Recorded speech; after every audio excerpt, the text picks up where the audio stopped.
S Janaki 1938 April 23 ആന്ധ്രാപ്രദേശിലെ ഗുണ്ടൂരിലാണ് ജനനം. ചെറുപ്പത്തിൽ തന്നെ സംഗീതം പഠിച്ചു തുടങ്ങിയ അവർ 19-ാം വയസ്സിൽ 1957 തമിഴ് ചിത്രത്തിലൂടെയാണ് പിന്നണി ഗായികയായി അരങ്ങേറ്റം കുറിച്ചത്. 1957 പുറത്തിറങ്ങിയ മിന്നുന്നതെല്ലാം പൊന്നല്ല എന്ന ചിത്രത്തിലെ ഇരുൾ മൂടുകയോ എൻ വാഴ്വിൽ എന്ന ഗാനത്തിലൂടെയാണ് ജാനകിയമ്മ മലയാളത്തിൽ അരങ്ങേറ്റം കുറിച്ചത്. മലയാള ചലച്ചിത്ര സംഗീത ശാഖയ്ക്ക് നൽകിയ സംഭാവനകൾ സമാനതകളില്ലാത്ത ഒന്നാണ്. തെലുങ്ക് മാതൃഭാഷയാണെങ്കിലും മലയാള ഭാഷയുടെ വരികളുടെ അർത്ഥവും ഉച്ചാരണശുദ്ധിയും കൃത്യമായി പഠിച്ചുകൊണ്ട് അവർ ആലപിച്ച ഗാനങ്ങൾ ദശാബ്ദങ്ങളായി മലയാളികളുടെ മനസ്സിൽ തൊട്ടുനിൽക്കുന്നു. 14 തവണ കേന്ദ്ര സംസ്ഥാന അവാർഡുകൾ നേടി 48,000-ത്തിലധികം ഗാനങ്ങൾ റെക്കോർഡ് ചെയ്യപ്പെട്ടിട്ടുണ്ട്.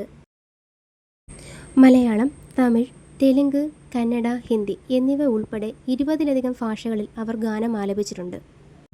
2016 തൻ്റെ 78-ാം വയസ്സിൽ പാടുന്നതിൽ നിന്നും ലൈവ് ഷോകളിൽ നിന്നും ഔദ്യോഗികമായി വിരമിച്ചു.